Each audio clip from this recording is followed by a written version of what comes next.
La muerte no solo silenció a un ídolo nacional, sino que abrió la puerta a una guerra que llevaba años gestándose en silencio. Mientras Colombia lloraba al artista, dentro de su entorno más cercano comenzó una lucha feroz donde el dolor se mezcló con sospechas, secretos y millones de pesos flotando en el aire. En el centro de todo estaba la mujer, que había construido un imperio junto al cantante, y que de un momento a otro se vio rodeada por familiares, abogados y rumores que amenazaban con destruirlo todo. La aparición inesperada de una mujer asegurando estar embarazada del artista, encendió lo que debía ser un duelo íntimo se convirtió en un campo de batalla, donde cada documento, cada propiedad y cada testimonio podía alterar el destino del legado de Jason. Esta es la historia de cómo la muerte de un artista amado desató una lucha implacable por poder, herencia y verdad. El 10 de enero marcó un antes y un después en Colombia. La noticia de la muerte de Beysi Lo se extendió como un rayo y dejó al país sumido en un duelo colectivo. Sin embargo, mientras las cámaras mostraban homenajes, velas y canciones en su honor, detrás de las puertas cerradas de sus propiedades comenzaba a formarse una grieta imposible de ignorar. Nada estaba preparado para un golpe tan repentino, ni su familia ni el enorme entramado económico que sostenía su carrera. En el funeral, las imágenes parecían hablar de unidad, pero los silencios decían otra cosa. Los padres del artista lloraban frente al féretro. Los hermanos se aferraban entre sí como si el dolor pudiera detener lo que venía. Y junto a ellos, firme pero devastada, estaba la mujer que había acompañado la construcción de cada proyecto, cada disco, cada negocio. Para el público, ella era la viuda ejemplar. Para algunos miembros de la familia Jiménez, en cambio, era la persona con acceso a cuentas, documentos y decisiones que ahora todos querían controlar. La tensión comenzó con preguntas simples. ¿Quién tenía las claves bancarias? ¿Quién podía autorizar movimientos? ¿Quién firmaría contratos pendientes? Cada interrogante levantaba otra sospecha, y detrás de cada sospecha surgía una disputa. La muerte del artista no solo había dejado un vacío emocional, había dejado un vacío de mando en un imperio que generaba dinero incluso mientras el país lloraba. En cuestión de horas, el ambiente pasó del luto a la desconfianza. Cuentas bloqueadas, oficinas cerradas, inventarios improvisados y llamadas de abogados fueron reemplazando el silencio del duelo. Algunos familiares comenzaron a revisar propiedades sin autorización, convencidos de que estaban protegiendo lo suyo. Sonia, siguiendo consejo legal, ordenó restringir accesos y congelar cualquier movimiento hasta aclarar la situación. Para ella era protección. Para ellos, una ofensa. Así nació la primera batalla. La de quién tenía realmente el derecho de administrar la vida financiera del artista ahora que él ya no podía defenderla. Lo que empezó como un homenaje, se convirtió rápidamente en un tablero de estrategia, donde cada gesto tenía peso legal, y cada palabra podía convertirse en prueba. La guerra por el legado de Jason acababa de comenzar. Cuando parecía que el conflicto solo enfrentaría a Content Reference Cite 0, Index igual a 0, con la familia Jiménez, una nueva figura irrumpió en la historia y lo cambió todo. Al principio fue un murmullo, un comentario suelto entre conocidos. Luego apareció una filtración. Y finalmente, una declaración directa que cayó como una bomba sobre el duelo. Una mujer aseguraba haber mantenido una relación sentimental con Vio y afirmaba estar embarazada de él. En cuestión de horas, el rumor se transformó en titular. Lo que antes era una disputa familiar se convirtió en un caso moral, mediático y legal. La existencia de un posible heredero habría una grieta que si el niño era realmente hijo del artista, tenía derechos automáticos sobre la herencia. Eso significaba dividir bienes, regalías, propiedades y, sobre todo, poder de decisión. Para la familia Jiménez, la aparición de esta mujer no fue una tragedia emocional, sino una oportunidad estratégica. Un nuevo heredero debilitaba la posición de Sonia y alteraba por completo la administración del imperio. Por eso, lejos de rechazarla, la rodearon con cautela, la escucharon, la protegieron, la incluyeron, no por compasión, sino por conveniencia. Cada gesto enviaba un mensaje claro: estaban dispuestos a reconfigurar el tablero.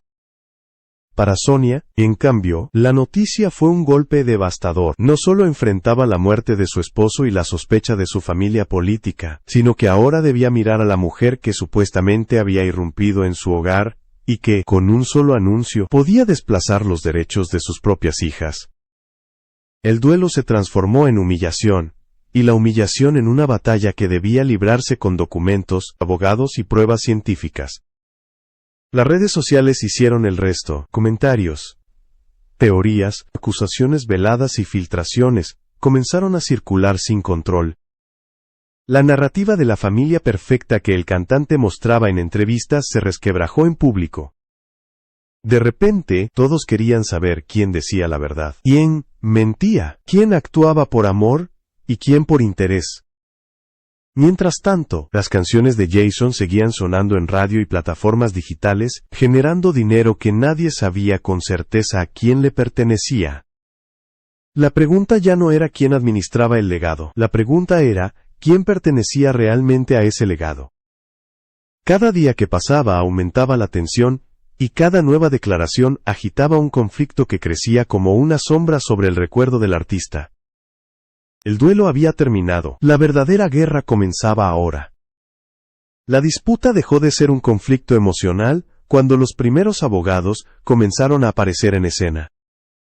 Lo que antes eran tensiones familiares, ahora se convertía en un proceso judicial que involucraba cuentas congeladas, auditorías urgentes y documentos que debían ser revisados con lupa. Cada movimiento financiero de los últimos meses fue puesto bajo sospecha. Transferencias, pagos, contratos firmados, adquisiciones, todo comenzó a reconstruirse con la frialdad de un expediente. Las oficinas del artista se convirtieron en zonas restringidas. Cajas fuertes abiertas sin permiso, inventarios que desaparecían, vehículos movidos en horarios sospechosos, empleados confundidos, sin saber a quién obedecer. La incertidumbre era total. El imperio seguía generando dinero cada hora, pero nadie tenía claro quién estaba autorizado para administrarlo. El vacío de poder se transformó en una lucha feroz donde cualquier detalle podía convertirse en arma. La mujer que aseguraba estar embarazada tomó un rol central dentro de la tormenta. Con apoyo jurídico exigió acceso a documentos, participación en audiencias y la suspensión temporal de las regalías hasta que se determinara la paternidad. Su solicitud golpeó directamente a los ingresos de las hijas del artista, y encendió aún más la tensión. Para algunos era un acto legítimo, para otros una estrategia calculada. Lo cierto es que su presencia desestabilizó por completo las posiciones de cada bando. La situación escaló de manera internacional cuando surgieron indicios de inversiones fuera del país. Propiedades en Miami, sociedades vinculadas a proyectos en México, cuentas que requerían cooperación judicial. Lo que parecía un caso local comenzó a ramificarse en distintos territorios, obligando a los abogados a trabajar simultáneamente bajo legislaciones diferentes. El legado no era solo grande, era complejo, y cada descubrimiento añadía más presión al proceso. El punto decisivo llegó con la orden de someter el caso a pruebas científicas. La determinación de la paternidad se convirtió en el eje de la batalla. Un resultado positivo cambiaría por completo la estructura hereditaria. Un resultado negativo derrumbaría la narrativa de quienes apoyaban a la supuesta amante. Los laboratorios iniciaron procedimientos estrictos, pero la espera era larga, y cada día sin respuesta alimentaba teorías, sospechas y señalamientos. Las redes sociales amplificaron el conflicto. Declaraciones contradictorias, frases ambiguas, publicaciones cargadas de doble intención.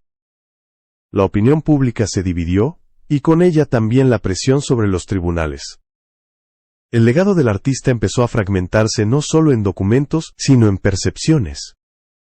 ¿Quién decía la verdad? ¿Quién manipulaba los hechos? ¿Quién buscaba justicia? ¿Y quién buscaba poder? En medio de este caos, algo se volvió evidente. El duelo había quedado atrás. Lo que estaba en juego ya no era solamente dinero, sino el control de una historia, de una imagen y de un nombre que podía generar riqueza durante décadas. La batalla por la herencia se transformó en una guerra por la narrativa, donde cada voz buscaba imponer su versión como la única legítima. Con el paso de las semanas, el caso dejó de ser simplemente una disputa legal, y se convirtió en un reflejo inquietante de cómo el dinero, la fama y el poder pueden desfigurar incluso los vínculos más íntimos. Cada audiencia revelaba nuevas fracturas, cada documento abría una vieja herida, y cada declaración demostraba que la lucha por el legado del artista había adquirido vida propia. Lo que comenzó como un conflicto familiar, terminó transformándose en un fenómeno nacional, seguido con la misma intensidad que un escándalo político. El tribunal avanzó con una lógica implacable. Los testimonios emotivos, las lágrimas públicas y los discursos morales perdieron fuerza frente a la contundencia de los archivos bancarios, los contratos, las actas notariales y los registros de propiedad. El legado artístico del cantante dejó de ser un símbolo de orgullo para convertirse en una estructura financiera analizada al detalle. Cada finca, cada empresa, cada canción y cada objeto personal fue catalogado, valorado y sometido a escrutinio. Aún así, mientras los abogados peleaban por porcentajes y derechos administrativos, el verdadero costo del conflicto se hacía visible en otro lugar. Las hijas del artista crecían bajo el peso de titulares que no habían elegido. La madre del cantante se aferraba a su propia versión de los hechos, convencida de que el reconocimiento público era una forma de honrar la memoria de su hijo. La mujer que aseguraba estar embarazada defendía a su niño como si su vida futura dependiera de ello. Y la viuda enfrentaba el desafío de proteger la estabilidad de su familia en medio de un huracán del que no podía escapar. Fuera de los juzgados, la imagen del artista empezaba a dividirse. Para algunos seguía siendo un símbolo de superación, disciplina y talento. Para otros se había convertido en el centro de una guerra donde todos buscaban algo, incluso después de su muerte. La pregunta que recorría el país no era quién heredaría más dinero, sino quién tenía la autoridad moral para decidir qué ocurriría con el nombre, la música y la historia del cantante en los años siguientes. Finalmente, la disputa dejó una enseñanza que muchos preferirían no mirar de frente. Cuando un hombre construye un imperio tan grande que sostiene a varias generaciones, su ausencia no solo provoca tristeza, también revela dependencias, silencios, acuerdos informales y ambiciones que permanecían ocultas. La música puede unir a un país, pero la herencia puede dividir a una familia entera. Hoy, mientras sus canciones siguen sonando como si nada hubiera cambiado, la pregunta real queda abierta para todos. ¿Quién estaba defendiendo la memoria del artista, y quién estaba defendiendo el dinero que produjo su nombre? ¿Dónde termina el amor, y dónde comienza la estrategia, y hasta qué punto un legado puede sobrevivir a quienes luchan por apropiarse de él? El caso aún no termina, pero algo es seguro. La muerte del artista no cerró su historia, la expandió hacia territorios que él mismo jamás imaginó. Y ahora, al igual que el público que lo acompañó durante toda su carrera, el país observa cómo su legado se debate entre la justicia, el interés y la memoria. El tiempo dirá quién contará su historia, y bajo qué verdad será recordado.